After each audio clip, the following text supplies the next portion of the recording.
All right, guys, we are now live. It is another weekly episode of NOMBERG Law Live. As we do each Tuesday, we come to you live with different conversations with people in their areas of expertise. And I'm so very pleased that we have Michael Casagrande with AL.com. Good morning, Michael. I hope you're doing well, my friend. I'm doing fine. How's everything with you? Excuse me. It's good, and I sure appreciate you having some time for us this morning because you cover a topic that is so near and dear to so many people in not only Alabama but in the South, and that's college football, but more specifically, Alabama Crimson Tide football. So thank you for having some time. It is 10:01 on Tuesday, July 28th, and by the time we finish our discussion, who knows if the news on the ever evolving landscape has changed with college sports in general. Michael, what are you finding these days? How often is news changing in your world? Yeah, it's a whole new world, a whole new uh, just a whole new, everything's different. There's no playbook, like I've been saying to people. There's no script for this. There's no blueprint. The administrators, the leaders, everybody involved. This is all new to them too. So it's and for a sport, for college football, that's kind of built on routine, regimen. Everything is the same every year. Nick Saban wants everything same every August, down to the day, down to the what day fan day is, media day, all those things are always identical to the way they were in year in the past. So to have this completely, just the entire frame of reference, different milestones for summertime, leading into football season, they're all just kind of thrown in the air right now. So it's been very interesting, and it's not been fun for anybody. I'm sure it's been quite challenging for you, for everyone who covers the sport, not to mention those inside the program who are going through it themselves.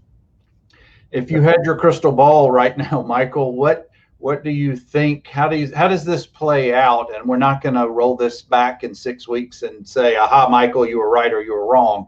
So what is your gut telling you? What's the information you're hearing right now? What type of season are we looking at? Yeah, my gut says they're going to try everything they can. It's not going to be something that they're going to just throw their hands up the end of July and say nothing can happen. I think they're going to do everything they can to push it. If the first weekend, the Labor Day weekend, doesn't work, they're going to maybe push it in September, alter the schedule, maybe shorten the season. But there's so much incentive for the SEC, for the big time programs to play college football. They're going to do everything they can to make sure some of it in some form occurs. But it's tough. It's you think about the realities of a college campus and keeping people contained, and you just look at the Major League Baseball and how one team, the difference between Major League Baseball and the NBA, with the NBA going with the bubble format and keeping people completely contained in an area where they can't get out, in a sense. In the Major League Baseball, where you have almost an entire team testing positive now with the Marlins. So in college football, it's going to be much more, is the Major League Baseball mold, in a sense, even more so. That you're going to be exposed to many more people in a college campus than if a given a normal or 2020 normal college campus scene. They're going to be around a lot more people, be exposed to more people than normal, than any pro athlete would be. So it's difficult. There are a lot of realities, a lot of things that just make it hard to navigate. So I don't envy the task of the people having to make those decisions. Do you think that what's going on with Major League Baseball is showing college football a little bit of maybe what's coming down the pike for them with, as you mentioned, the Marlins, and it also the downhill effect, if you will, has caused the cancellation and postponement of other games. Do you think that this is now hopefully the folks in college football are seeing what's going on and are trying to make preparations if they can at all? Definitely. I mean, I think that they were always going to be looking to these first seasons, the minor league soccer that the Birmingham team is involved in. They have fans, a limited attendance. I think I'm sure they'd be looking at how that works. It's kind of, there are experiments going on right now, and for lack of a better term, and the college football leaders are watching to see how they work out with the baseball, with the soccer, for sure. And I'm sure they're learning lessons, but there are also things that you can learn all you want, but how do you completely alter and change the circumstances to make it so where those kind of things don't happen? It's very, very hard in my mind to completely eliminate, because once you make the point that once one player on a team can get affected, the whole team, one offensive lineman, the whole offensive line, they're all meeting in the same room. Mm-hmm. One quarterback, one receiver, it's kind of thing where it's a cascade effect that trickle down that it's tough to contain. And Michael, could you ever see a situation like what the Ivy League has done to postpone their leagues to the spring, or any other variation other than trying to play some sort of, whether it's intra-conference or adding regional games to the SEC schedule right now? I think there's a lot of resistance within athletic departments to go to that spring model. There's so many different things that go into it, and to pick up and move an entire season to an entire different season of the year is more difficult than trying to push things back and condense things within the fall. But it doesn't seem to be a very popular opinion within college athletics. Yeah. But and other conferences are already, I guess, pushing along the SEC, the ACC, and making some decisions. Like the SWAC's already canceled their season, which includes a few games with SEC teams. So automatically, they're either going to have to fill those spots, or they're just not going to have those games. Do you think that, from what you're hearing, will it strictly be a SEC schedule right now? Has there been any announcement of a modification yet? No, there've been no announcement. I know they've be meeting at the end of the month, the beginning of August, to talk about that. But it would just be speculation on my part at this point to say. But it would make sense in my mind that at this point, the only non-conference games on the schedule as it is are 3 games against group of 5 conference teams. And you wonder about the level of the funding for the testing, for the safety procedures are very high. It's Alabama. They're not going to spare expenses like that because they have the resources. And you wonder if some of the smaller schools might not have the same kind of resources. And I think that's where some of these conference-only ideas are coming into play, because they know that within each conference that they can at least govern those 12 to 14 teams, where the NCAA, because there's no overarching governance of college football in that sense from the NCAA. So the more you can control it within a conference, I think is that was at least the idea with the Pac-12 and the Big Ten.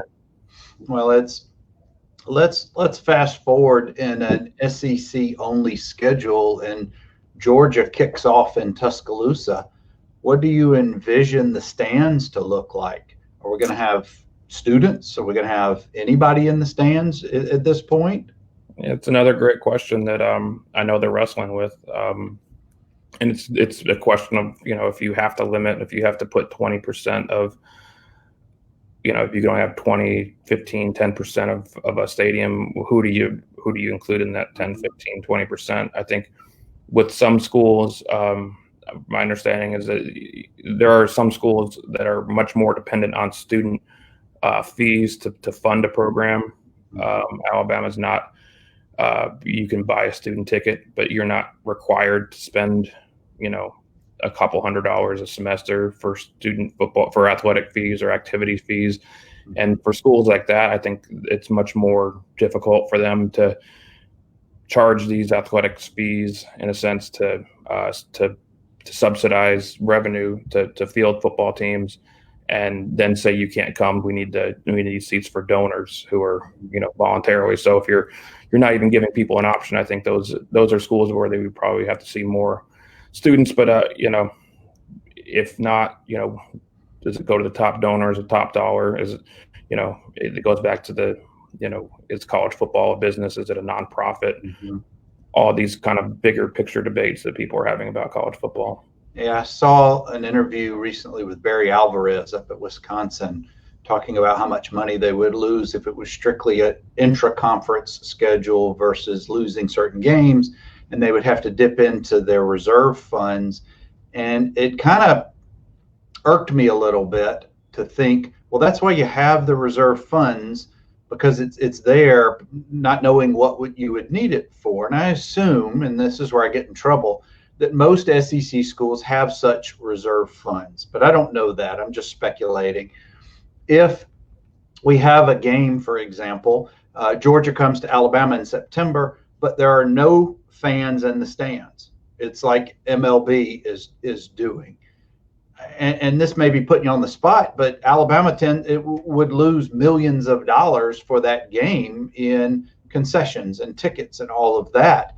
How long can even the top of the top programs, the highest earning programs, sustain a model like that? Could they go a whole season?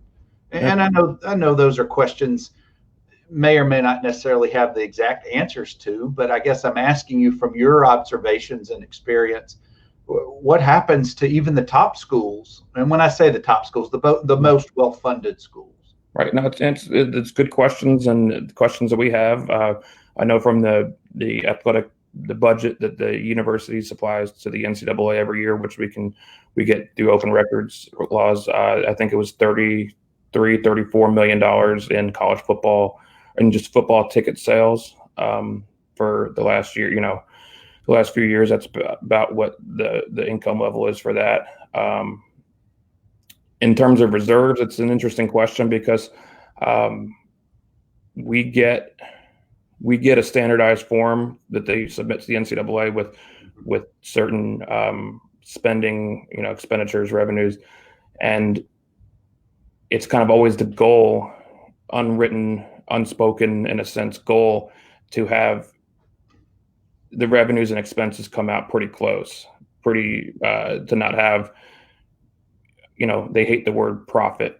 I've written stories where I've used the word, when revenues exceeded expenditures, profit, and it made people uncomfortable at the university because it makes it difficult for them to fundraise, given if they think that, if donors think that they're making profits. So right. The goal is always to keep those revenues and expenses pretty tight, to spend enough to equal those revenues. And so you wonder how much is sitting in a bank somewhere, for how much of a rainy day, how much could they have ever game planned for a pandemic to come through and just wipe out economies and wipe out everything. Mm-hmm. It's interesting. I'd love to know. I've made requests for additional budget information, and we'll see. Well, I want to say, and I think you alluded to it, that the SEC, the heads of the schools are supposed to be meeting maybe this week or early next week to discuss all of these things. So maybe if you and I had this conversation next week, we'd have more answers. But one of the things that I've seen that you've reported and others, that several former Alabama who are now in the pros, players who are now in the pros, Donta Hightower, Warmack, I want to say Andre Smith, there may be others, have opted out of this season. And look, I played football 100 years ago in college at Vanderbilt, but we didn't have a pandemic to deal with. I know when you're getting ready for the season, you're focused on the season. You're focused on that opening game, earning your spot, getting your reps and all of that. You're around these guys, the Bama players from time to time. I'm asking you to kind of put yourself in their mindset. Are they really that focused on what could happen into the future? Are they really that focused as 18, 19, 20-year-old kids? Yeah, if I get this condition, I'm in fantastic shape, condition-wise, health-wise. That might be like a cold for me. Am I overstating this, or have you observed any similar feelings or heard anything from any of your interviews from some of the guys on the team? They're good questions, and I think it kind of depends. It might vary between player to player. Which player has, who has the most to gain, who has the most to lose. If you're someone who's a junior or a senior who's maybe on the bubble of making, an NFL draft, if you could have a big season and bump into, a high round draft pick, it might be more of a risk, worth more of a risk for you to play a full season and to go normally if you're a first round lock who wouldn't maybe benefit as much from having a big season. If people know what you have to offer, there might not be as much of a benefit to playing. And I wouldn't, I'm not a fan, but if I was a fan, I wouldn't be upset with that. People have a lot of decisions to make, use their futures, and that the kids in college don't have a union to back them up. They don't have a bargaining agreement like they do in the pros, giving them that option. If you decide, if I'm Devonta Smith and I don't want to play this year, isn't my scholarship dependent on my performance? Not how well I do, but the fact that I'm actually playing on the team and doing what's expected of me. Do these kids really have an option to say, hey, I'm out this season, I'm done with school? Is that effectively in their college career or their scholarships? I don't believe so. I believe, and I think it happened when I was on vacation, that the SEC came out and said that they would honor, the schools would honor scholarships if players opted out for health and safety reasons related to the virus. So I do believe that would still, because that would turn into, a legal issue, I'm sure. That'd be a real mess. Yeah. It sure would. I must have missed that. I'm glad that if that's the case. But guys, if you're just joining us, I'm talking with Michael Casagrande with AL.com. He covers Alabama Crimson Tide and SEC football, and no one knows more than Michael from a reporting standpoint. And I appreciate your time, Michael. And if you guys have any questions that I haven't covered or that the subjects that we're going into, please put them in the comments section. We've got a bunch of folks watching us right now. Michael, have you been on campus of late? Have you been around the coaching staff to get a feel for anything everything's out of the norm? I get that. But are they just trying to carry on as usual with a regular, I know they're back practicing, they're on campus and doing that, or are you getting a sense of everybody's just kind of on edge more so than normal preseason? Yeah, I wish I could say I've been in close contact or I've been around, but I live in Birmingham now, so I'm not even on campus. I used to live around some of the players and I would be able to talk to them at times. Saw some of them over the summer, and they were, pretty enthused with their workouts. They were using the band field. If you're familiar with the band, the field up University from the practice facility, that it's not fenced off. It's a AstroTurf turf field. So they were able to use that in workouts over the summer before the June date, where they were able to go back and actually play or begin the voluntary workout. So at that point, there seems to be a lot of optimism. I haven't really talked to too many people lately. It's been very quiet. Social media, it's been very quiet. There were a few players talking about things. Voluntary workouts began in the beginning of June, but it's been, I don't want to say strangely quiet, but there's just been very few pictures, comments, motivational things you've seen coming out of the football facility, in these few weeks, Yeah, I've seen on some of the images, maybe on Twitter, I think I may have seen this, where inside the facility there's the large, I don't know if they're television screens or computer monitors in the main hallways that all it says at times is wear your mask. And do you see that? Are you observing that the athletes are adhering to that, or is the coaching staff? And you may not know this, but is the coaching staff really stressing these things? Yeah, I wish I knew more. They've done a very good job of keeping it very locked down in that sense. I guess there have been a few videos where they've touted the new sports science center, and everybody in the foreground and background of those videos have been wearing masks. So, what happens when the cameras aren't on? I'd love to know, but these are kind of, the access. We all would, Michael. And I understand the access issues that there will be. We won't have, even if they play a full 12-game regular season, we won't have the same access. And I would sincerely hope that would not be a permanent thing after the virus pandemic passes. It's been a difficult time to gather information about certain things because it's just been very they've kept things very quiet. Well, that's what I was going to ask you about, the new norm in covering the program and SEC sports. Is there going to be some version of SEC media days? It doesn't sound like it. I don't. They moved to a digital format that then was postponed. I don't really see it happening at this point. What about, have you there been, and I know that you don't have a lot of these answers, but I'm just asking questions that I want to know, that I think others might want to know. And I do appreciate you hanging in here with me for. Oh yeah, no problem.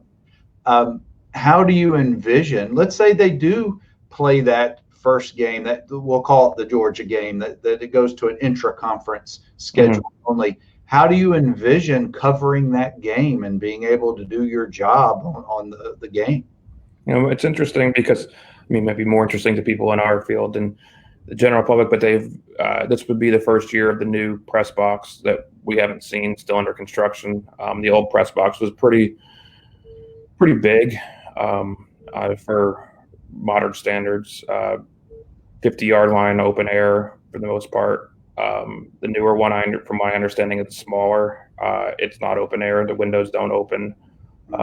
So I would imagine that there would be much fewer people in the press box, where we have, from AL.com, we have 3 beat writers and a columnist, and, normally at a normal game, and there would not be that many people from our place. I'm sure it would probably be down to 1 person per outlet at a given game.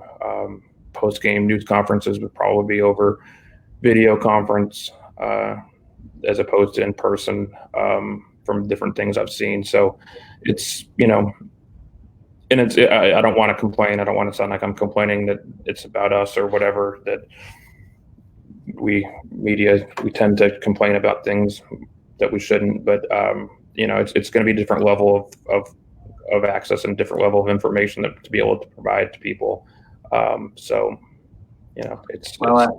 I know you guys will pivot and figure out how to provide all that awesome coverage that you have for so many years. And we've just got a couple more questions. I want to throw some oddball questions at you, if you will. If you're not eating Skyline chili, what's your favorite Tuscaloosa-based post-game food place? Yeah, the Avenue Pub was always a good. Ramma Jam that's not really a post. That's more pre-game than a post-game.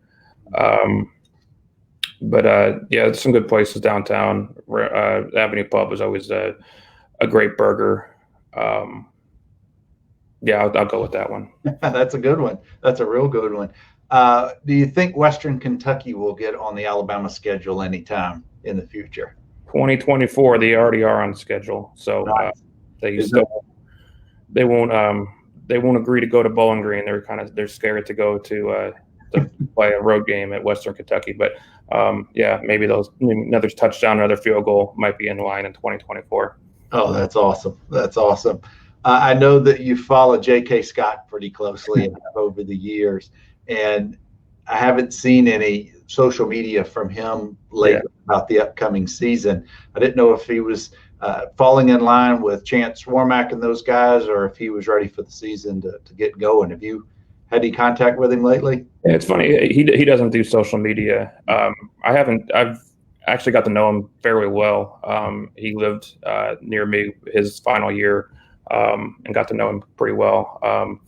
Would text with him here and there. I should probably send him a message to see what's going on. But yeah, he's an interesting guy.